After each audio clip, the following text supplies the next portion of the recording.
ఈ కార్యక్రమాన్ని సమర్పిస్తున్న వారు హోటల్ 1977 అమ్మమ్మ రుచులు హైజీనిక్ హెల్దీ డెలీషియస్ టిఫిన్స్ ఆనందంగా తినండి ఆరోగ్యంగా ఉండండి. For franchise contact 89589 58999 99989 పార్టీలో ముఖ్యంగా మీకున్న ప్రాముఖ్యత, మీకున్న ఇది ఎవరికి లేదు.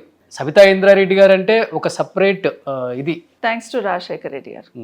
ఎందుకంటే రాజకీయాల్లోకి వచ్చినప్పుడు మొదట్లో నాకు మా వారు చనిపోయినప్పుడు నా దగ్గరికి కౌకుంట్లో మా ఊరికి వచ్చారన్న. వచ్చినప్పుడు ఏం చెప్పారంటే ఏం మాట్లాడలేదు. నన్ను చూడగానే అమ్మ నాతో ప్రయాణం చేయి, ఇందిరా నాకు రైట్ హ్యాండ్ లాగా ఉండేవాడు, నాకు కుడి భుజం విరిగిపోయినట్టే ఉంది, అట్లా ఉండేవాడు, నువ్వు నాతో రామ్మ, ఒక చెల్లెల్లాగా చూసుకుంటాను, రాజకీయాలు పక్కన పెట్టు అన్నాడు. ఆ ఒక్క వర్డ్తోనే అన్నతో ప్రయాణం చేశాను. అలాగే చూసుకున్నాడు కూడా, రాజకీయాలకు తావు లేకుండా చెల్లెల్లాగానే చూసుకున్నాడు.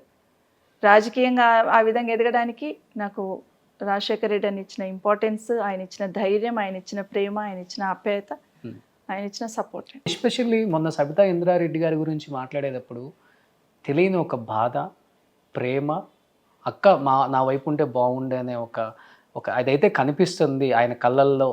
ఎంత మాట్లాడినా కానీ అది కనిపిస్తుంది అనేది మొత్తం యావత్ తెలుగు రాష్ట్రాల ప్రజలకు అర్థమైపోయింది.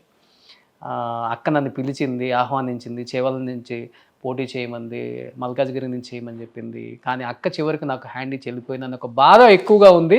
అంటే అంటే ఈరోజు పర్సనల్గా జరిగిందని బయట పెట్టింది కాబట్టి నేను కూడా మాట్లాడాల్సి వస్తుందన్న ఆ ప్రేమ ఎక్కడో తెలియని సబితమ్మ మీద ఉన్న ప్రేమ అయితే కనపడింది మాకు.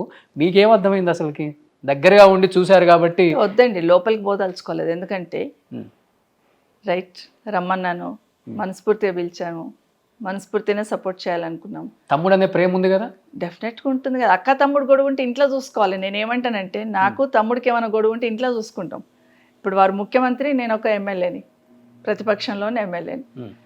అసెంబ్లీలో అంతవరకే ఉండాలి తప్పిస్తే అక్క తమ్ముడి గొడవలు అక్కడ ఉండవు కదా.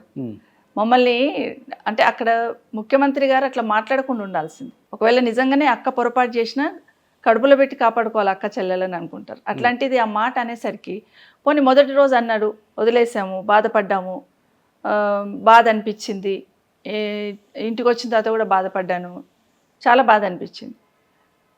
కానీ నెక్స్ట్ డే కూడా మళ్ళీ రిప్లై ఇస్తున్నప్పుడు కూడా మాకేమో మాట్లాడడానికి అవకాశం ఇవ్వలేదు. Next day second day 4.5 hours నిల్చున్నాం మేము. వాళ్ళు మిగతా ఎమ్మెల్యేస్, మా కేటీఆర్ గారు, హరీష్ రావు గారు, వాళ్ళందరూ కూడా వాళ్ళని అరెస్ట్ చేసి తీసుకెళ్ళి పార్టీ ఆఫీస్లో వదిలేసిన నేను, సునీత, కోవాలక్ష్మి గారు ముగ్గురం 4.5 గంటలు నిల్చున్నాం. 4.5 గంటలు నిల్చున్నప్పుడు ముఖ్యమంత్రి గారు కానీ, ఉప ముఖ్యమంత్రి గారు కానీ, మిగతా మంత్రులు ఎవరైనా ఒక్క మాటన్నా ఇంతసేపు ఎందుకు నిల్చుంటారమ్మా, కొంతమంది ఎమ్మెల్యేలు మాట్లాడారు కూర్చోండి అని, అక్బర్ గారు ఫైట్ చేశారు, ఆమెకు మైక్ ఇవ్వాల్సిందే, మీరు మైక్ తీసుకున్న తన పేరు తీశారు కాబట్టి మైక్ ఇవ్వాలి అని అక్బర్ గారు చాలా గట్టిగా ప్రభుత్వాన్ని అడిగారు, స్పీకర్ గారిని అడిగారు. థ్యాంక్స్ టు అక్బర్ ఆల్సో, ఎందుకంటే గట్టిగా మమ్మల్ని ఇవ్వాల్సిందే మీరు మైక్ అన్నారు. అయినా మైక్ ఇవ్వకుండా మళ్ళీ ముఖ్యమంత్రి గారు రిప్లై ఇచ్చుకుంటూ మళ్ళీ అదే వర్డ్ మళ్ళీ నొక్కి ఒక్క నుంచి చెప్పారు. ఒక అక్కని నమ్ముకుంటే నన్ను బజార్లో వదిలేసింది, ఒక అక్కని నమ్ముకుంటే నా మీద కేసులు పెట్టించింది, తన మీద కేసులు తీసేసుకుంది, తను చైర్మన్ అయిపోయిందని మళ్ళీ నిందేసేసాడు. ఒక ముఖ్యమంత్రి గారు హోదాలో ఉండి ముఖ్యమంత్రి అనుకుంటే కోర్టులో ఉన్న కేసులు తీయగలుగుతామా మనం? ఎట్లా తీయగలుగుతామండి? సో అదొకటి. బజార్లో నిలబెట్టాడు అన్నారు. బజార్లో ఎక్కడ నిలబెట్టలేము, మా తమ్ముడిని ఇంద్రభవనంలో కూర్చోబెట్టినాం. ఇప్పుడు ఒక పెద్ద కుటుంబాన్ని అప్పచెప్పాను. కానీ మళ్ళీ అదే మాట్లాడారు. మళ్ళీ మాకు మాట్లాడే అవకాశం లేకుండా మళ్ళీ మాట్లాడొద్దు కదా, అసెంబ్లీలోనే మాట్లాడొద్దు. ఓకే, మొదటి రోజు ఏదో ఎమోషనల్ అయినాం అనుకోండి, సెకండ్ డే మళ్ళీ ఎందుకు దాన్ని కంటిన్యూ చేయాలి? సుమన్ టీవీలో మీ పర్సనల్ అండ్ బిజినెస్ ప్రమోషన్స్ కోసం కింది నెంబర్కి కాంటాక్ట్ చేయండి.